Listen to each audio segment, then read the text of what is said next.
Darlings, welcome back my YouTube channel. இன்றைக்கி saree pre pleating பற்றி நான் ஸ்டெப் பை ஸ்டெப்பாக சொல்ல போகிறேன். குயிக்காக பார்க்கலாமா? இப்போது சாரியோட பல்லுவை நான் ஃபிக்ஸ் பண்ணிக்கிறேன் 4 சென்டிமீட்டர்.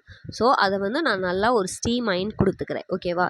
இப்போது இந்த சைடு இருக்க ஃபால்ட்டு போர்ஷனை எடுத்து நான் ஸ்டீம் பண்ணது மேலேயும் ஃபிக்ஸ் பண்ணி இப்போது இங்கே ஒரு லைன் க்ரியேட் பண்ண போகிறோம். ஸோ அதுக்கு நான் ஒரு ஸ்டீம் அயன் கொடுத்துக்கிறேன். இப்போது இந்த சைடு இருக்க லைன் சென்டர் லைன் வருதா? ஸோ அந்த சென்டர் லைனுக்கு லெஃப்ட் சைடு இருக்க ஃபால்ட்டு போர்ஷனை நான் ஃபிக்ஸ் பண்ணி அங்கே ஒரு ஸ்டீம் அயன் கொடுத்துக்கிறேன். இப்போது அதே மாதிரி லெஃப்ட் சைடு ஒரு லைன் க்ரியேட் ஆகிருக்கா? ஸோ அதே லைனுக்கு நான் ஃபால்ட் வச்சு ஒரு ஸ்டீம் அயன் கொடுத்துக்கிறேன்.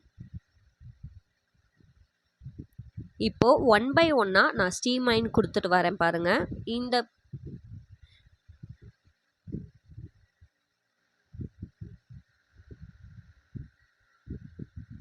ஸோ இதே மாதிரி நான் ரைட் சைடுமே 1 by 1 நான் ஸ்டீம் அயன் கொடுக்குறேன். இந்த மெத்தட் ஈஸியாக இருக்கும். ஸோ இது பிகினர்ஸ் யாருனாலுமே நீங்கள் ஈஸியாக பண்ணிடலாம். ஸோ இந்த டெக்னிக்கை நீங்கள் ட்ரை பண்ணி பாருங்கள்.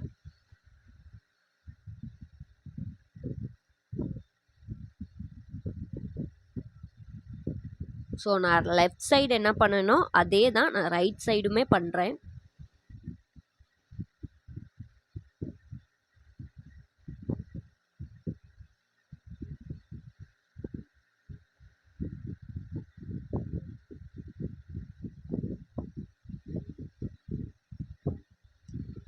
இப்போது நான் கரெக்டாக பண்ணிட்டேன்னா இப்போது வந்து நான் செட் பண்ண போகிறேன். 1 by 1 இந்த லைன் மேலேயே நான் வந்து ப்ளீட்டை வச்சுட்டு வரேன். நல்லா பாருங்கள், நான் எந்த ப்ளீட்டுமே விடல. அந்த லைன் மேலேயே நான் ஒவ்வொரு ப்ளீட்டாக நான் வைக்கிறேன். ஸோ இப்படி பண்ணுறப்போ ஈஸியாக செட்டில் ஆயிரும். இப்போ பாருங்கள், நான் ஃபுல் பல்லுவுமே நான் வந்து ஃபிக்ஸ் பண்ணிட்டேன்னா இப்போ கரெக்டாக உங்கள் கையில் வச்சு ஒரு அலைன் பண்ணிவிட்டு அங்கனுக்குள்ளே ஒரு சேஃப்டி பின் வந்து நீங்கள் பெக் பண்ணிக்கலாம்.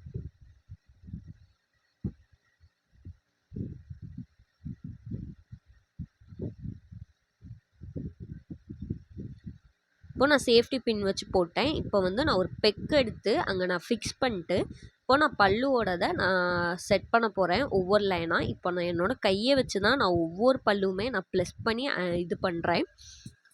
நல்லா நம்ம எந்த அளவுக்கு நம்ம ப்ரெஷர் கொடுக்குறோமோ ஸோ அந்த அளவுக்கு செட்டில் வந்து நல்லா ஆகும். இப்போ நான் 1 by 1 நான் எல்லா ப்ளீட்டையுமே நான் அதில் செட் பண்ணிட்டேன் பாருங்கள். அவ்வளோதான். இப்போ நல்லா நான் ஃபிக்ஸ் பண்ணக்கப்புறம் அந்த இடத்துல நான் ஒரு சேஃப்டி பின் கொடுத்துக்கிறேன். இப்போது அயன் பாக்ஸ் எடுத்து நம்ம அதில் ப்ளீட் பண்ண போகிறோம். இப்போது நான் பெக் வந்து நான் நல்லா கொடுத்தக்கப்புறம் தான் அந்த ப்ளீட் வந்து நல்லா பெஸ்ட்டாகும். ஸோ இதே மாதிரி நீங்கள் பின்ஸ் வந்து நிறைய யூஸ் பண்ணுங்கள். ஸோ பின்ஸ் நம்ம யூஸ் பண்ணுறனால அது சாரீ வந்து டேமேஜ் ஆகும்லாம் இல்லை. நீங்கள் கரெக்டாக ப்ளீட் பண்ணிங்கன்னா உங்கள் பெஸ்ட்டாக வரும் உங்களுக்கு சாரீ. அதேமாதிரி நான் ஃபால்ட்டாக பின்னாடியுமே நான் அயன் பண்ணிக்கிறேன். ஏன்னா ஒரு வேளை சப்போஸ் நம்ம ஃப்ரண்ட்டில் சரியாக அயன் பண்ணலைனாலும் பின்னாடி வந்து கொஞ்சம் ரஷ்ஷாக இருக்கும். ஸோ அதுக்குமே நம்ம பின்னாடி வந்து ப்ளீட் பண்ணிட்டோன்னா கரெக்டாக இருக்கும். இப்போது அதே மாதிரி நான் 1 by 1 நான் பல்லு போர்ஷன் ஃபுல்லாக நான் அயன் பண்ணி எடுத்துக்க போகிறேன். ஓகேவா?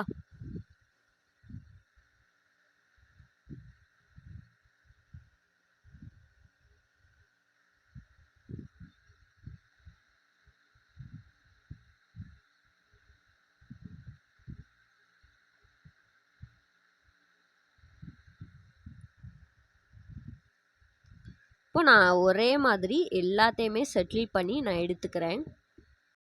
இப்போ உங்கள் எல்லாருக்கும் நான் ஒன்று சொல்லவா? என்னோடய சாரீ ப்ரீ ப்ளீட்டிங் பேஜில் உங்களுக்கு நான் 150 ருபீஸ்க்குள்ள சாரீ ப்ரீ ப்ளீட் பண்ணி கையில் ஹேண்ட் ஓவர் பண்ணுவேன். என் பேஜை ட்ரஸ்ட் பண்ணி டிஎம் பண்ணுங்கள். இதே மாதிரி உங்கள் சாரீஸை நான் ஃபுல்லாக அயன் பண்ணி உங்கள் கையில் ஹேண்ட் ஓவர் பண்ணுவேன்.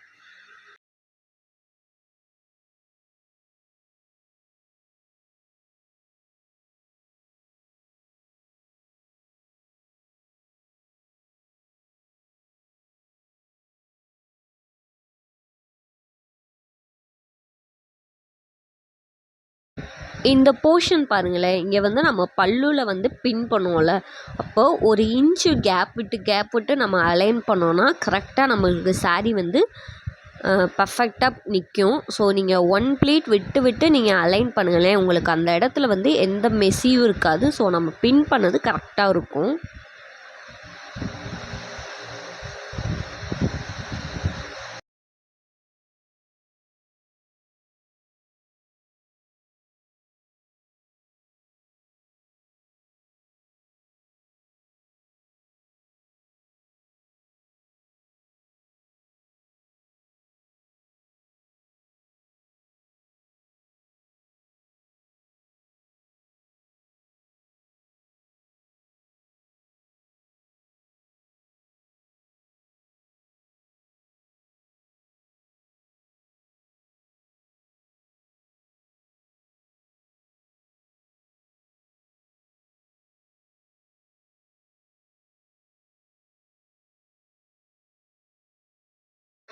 இப்போது நான் சாரியை அந்த பெக் பண்ணிட்டு நான் 1 பை 1 அந்த பல்லுவை வந்து நான் கையிலே அலைன் பண்ணுற பாருங்க. இப்படி நம்ம கையிலே ப்ரெஷர் பண்ணி அலைன் பண்ணுறப்ப அந்த ப்ளீட் வந்து நல்லா செட்டில் ஆயிரும்.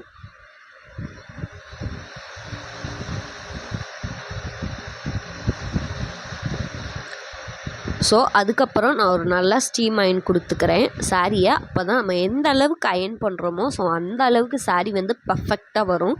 ஸோ நீங்கள் அயன் பண்ணுறத பக்காவாக அயன் பண்ணுங்கள். இப்போ நான் 9 பல்லு வரையே நான் ஃபிக்ஸ் பண்ணியிருக்கேன். ஓகேவா?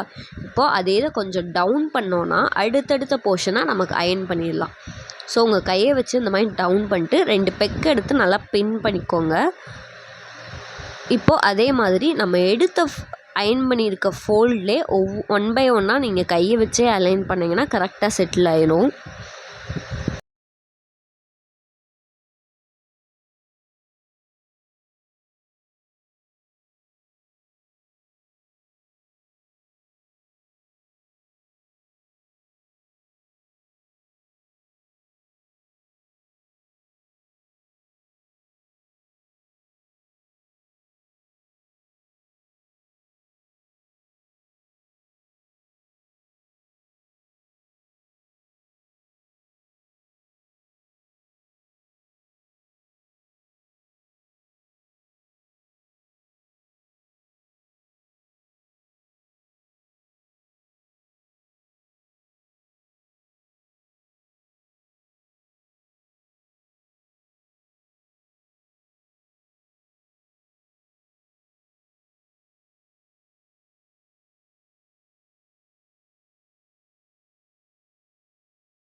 இப்போது சென்டர் ப்ளீட் நம்ம ஈஸியாக அலைன் பண்ணலாம். 1 பை 1 1 இன்ச் விட்டு நான் சென்டர் ப்ளீட்டை வந்து அலைன் பண்ணுறேன்.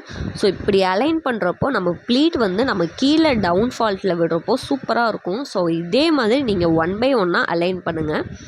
இப்போ நான் அகெயின் ஒன்ஸ் உங்களுக்கு நான் காட்டுறேன். ஒரு சாரியை நம்ம ஃபிக்ஸ் பண்ணிட்டு அகெயின் போர்ஷனை 1 பை 1 இந்த மாதிரி கை வச்சு நீங்கள் அலைன் பண்ணிங்கன்னா கரெக்டாக இதாகிடும். இப்போ பாருங்கள் எவ்வளோ கேப் நான் விட்டுருக்கேன். ஸோ இதே மாதிரி அலைன் பண்ணுங்கள். சூப்பராக இருக்கும் உங்கள் சாரியுமே. இப்போது நல்லா நான் ப்ரெஷர் பண்ணி அலைன் பண்ணக்கப்புறம் இப்போ நான் வந்து அங்கே ஒரு பின் பண்ணிக்கிறேன். ஸோ நம்ம பண்ண அலைன் வந்து மெஸ்ஸி ஆகாமல் இருக்கிறதுக்கு நான் ஒரு பின் பண்ணிக்கிறேன்.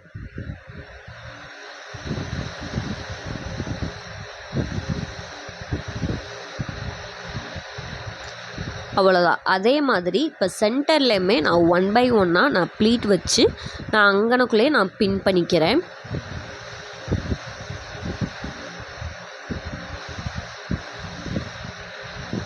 ஸோ நம்ம கீழே எந்த அளவுக்கு டிஸ்டன்ஸ் விட்ருக்கோமோ அதே டிஸ்டன்ஸ் தான் நம்ம மேலேயுமே விடணும். ஸோ நான் அங்கேயே ஒரு பின் பண்ணிக்கிறேன்.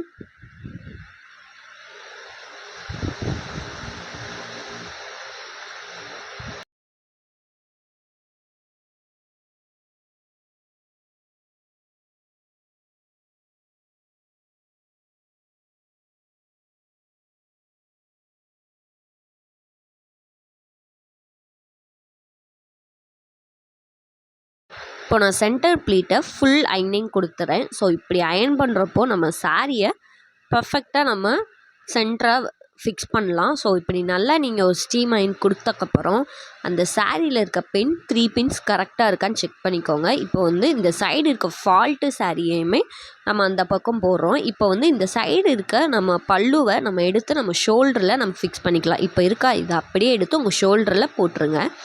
இப்போது இந்த சென்ட்ரல் ப்ளீட்டை அப்படியே உல்ட்டாவாக ரொட்டேட் பண்ணி கொஞ்சம் சாரியை இழுத்தீங்கன்னா அந்த ஃபால்ட்டு சாரியில் கீழே விழுந்துடும். ஸோ அதை எடுத்து இப்போ நம்ம ஒரு மடிப்பு மடிக்க போகிறோம். 1 by 1 மடிக்கலாம். ஸோ உங்களுக்கு எந்த அளவுக்கு பாக்ஸ் ஃபோல்டிங் வேணுமோ நீங்கள் அந்த அளவுக்கு மடிக்கலாம். சின்னதாக மடித்தா சின்னதாக வரும், பிக்காக மடித்தா பிக்காக வரும், அவ்வளோதான் டிஃப்ரென்ஸ். ஸோ இதில் வந்து வேறு ஒரு டிஃப்ரென்ஸும் இருக்காது. நீங்கள் எந்த அளவுக்கு ஃபோல்டு பண்ணுறீங்களோ அந்த அளவுக்கு உங்களுக்கு பெஸ்ட்டாக இருக்கும். ஸோ இப்போ வந்து நான் கையை வச்சு ஒரு இடத்துல நான் ஃபிக்ஸ் பண்ணுறேன் பாருங்களேன். பண்ணிவிட்டு இப்போது நான் எந்த இடத்துல நான் கை வச்சு எங்கே டவுன் பண்ணுறேன்னு பாருங்களேன். இப்போது இந்த இடத்துல நம்ம ஃபிக்ஸ் பண்ணிட்டோமா, கரெக்டாக அலைனாக இருக்கான்னு பார்த்துக்கோங்க. பார்த்தக்கப்புறம் எங்கே டவுன் பண்ணி நான் ஃபிக்ஸ் பண்ணுறேன் பாருங்களேன். ஸோ அந்த இடத்துல போட்டு ஒரு பெக் வச்சுக்கோங்க. ஸோ இப்படி வச்சா நம்ம வந்து சாரி வந்து அலைன் ஆகாமல் இருக்கும். ஸோ இப்போ வந்து அப்படியே நீங்கள் ஒரு ஃபால்ட்டாக ஃபோல்ட் பண்ணி அதை ஒரு ஃபோல்ட் பண்ணிக்கலாம். ஸோ இப்படி ஃபோல்ட் பண்ணுறப்போ சாரி எதாவது கசங்கும்னு நினச்சிங்களா, கசங்கலாம் ஆகாது. ஸோ நீட்டாக இருக்கும் இப்படி ஃபோல்ட் பண்ணுறது. ஸோ இந்த சைடு இருக்க பேலன்ஸையும் நான் எடுத்து ஃபோல்டு பண்ணிக்கிறேன். இப்போ நீங்கள் உங்கள்கிட்ட மெஷர்மெண்ட் டேப் இருந்தால் எடுத்துக்கோங்க. ஸோ இது வந்து பர்ஃபெக்டாக நமக்கு ப்ளீட் பண்ணுறதுக்கு பெஸ்ட்டாக இருக்கும் டேப்பு. ஸோ நான் எந்த அளவுக்கு வேணுமோ அந்த அளவுக்கு நான் பாக்ஸ் ஃபோல்டிங்கை வந்து நான் லென்த் எடுத்திருக்கேன். ஸோ அதை வந்து நான் ஃபோல்ட் பண்ண போகிறேன், அவ்வளோதான்.